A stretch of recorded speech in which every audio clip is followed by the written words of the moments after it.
नमस्कार दोस्तों, भारत की रक्षा क्षमता को एक नया मोड़ देने वाला अपडेट सामने आया है।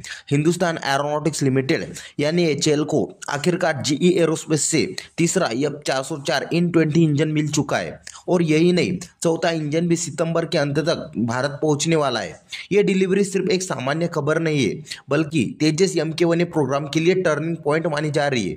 आइए पूरी कहानी विस्तार से समझते हैं। दोस्तों, जैसा कि आप जानते हैं, साल 2021 में भारत ने अमेरिका की जीई कंपनी से 99 इंजन का ऑर्डर दिया था, लेकिन इंजन की सप्लाई और सर्टिफिकेशन में लगातार देरी होती रही है।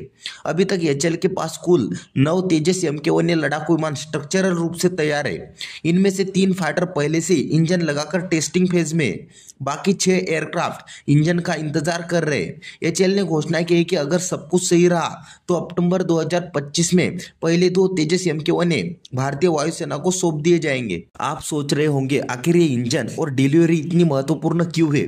दरअसल 26 सितंबर 2025 को भारतीय वायुसेना ने अपने आखिरी MiG-21 बाइसन विमान को रिटायर कर दिया। 62 साल की लंबी सेवा के बाद MiG-21 इतिहास बन चुका है, लेकिन इसके साथ ही इंडियन एयरफोर्स की स्क्वाड्रन स्ट्रेंथ और भी कम हो गई है। वायुसेना को अधिकृत तौर पर 42 स्क्वाड्रन चाहिए, लेकिन अभी सिर्फ 30 स्क्वाड्रन ऑपरेशनल है। इस गैप को भरने के लिए सबसे बड़ा दारोमदार तेजस MK1 पर है। दोस्तों, तेजस MK1 वर्जन में कई महत्वपूर्ण अपग्रेड किए गए। MBDA का ASRAAM short range missile, Bharat का स्वदेशी अस्त्र BVR missile, electronics warfare suit, बेहतर एवियोनिक्स और रडार। लेकिन एचएएल और इंडियन एयरफोर्स दोनों ने साफ कहा है कि जब तक ये हथियार इंटीग्रेशन टेस्टिंग पूरी तरह सफल नहीं होती, तब तक कोई विमान डिलीवर नहीं किया जाएगा। यानी अक्टूबर की डिलीवरी पूरी तरह निर्भर है ASRAAM मिसाइल फायरिंग टेस्ट, अस्त्र BVR मिसाइल के सर्टिफिकेशन और जीई की इंजन सप्लाई की नियमितता पर। एचएएल का लक्ष्य है कि वित्तीय वर्ष 2025-26 में 10 तेजस MK1 वायुसेना को सौंप दिए जाए। कंपनी की अधिकतम उत्पादन क्षमता सालाना 24 विमान है, लेकिन यह तभी संभव है जब जीई एरोस्पेस इंजन लगातार भेजती रहे।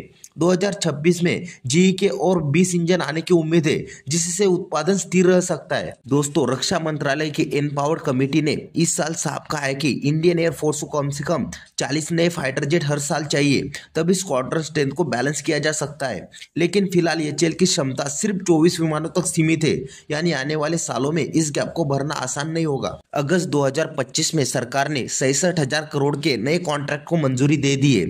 इसके तहत एचएएल को 97 और तेजस MK1 बनाने होंगे, यानी एचएएल को कुल मिलाकर 113 और F404 इंजन जीई से चाहिए होंगे। इससे यह साफ हो गया कि तेजस MK1 प्रोग्राम कम से कम अगले 10 साल तक भारत की वायुसेना की रीढ़ बनने वाला है। तो दोस्तों, कहानी साफ है। अगर जीई एरोस्पेस इंजन समय पर भेजती रही और अगर ASRAAM वो अस्त्र मिसाइल टेस्टिंग समय पर पास हो गई, तो अक्टूबर 2025 में एचएएल आखिरकार पहले 2 तेजस MK1 भारतीय वायुसेना को सौंप देगा। भले ही ये डिलीवरी एक साल लेट हो, लेकिन इससे भारतीय वायुसेना की स्क्वाड्रन स्ट्रेंथ को थोड़ी राहत मिलेगी और भारत की आत्मनिर्भरता की दिशा में बड़ा कदम साबित होगी। तो आज के वीडियो में बस इतना ही। वीडियो अच्छा लगा तो प्लीज़ लाइक, शेयर और चैनल को सब्सक्राइब करना ना भूले। मिलते हैं इसी तरह के अगले एक और नए इन्फॉर्मेटिव वीडियो के साथ। Thank you for watching.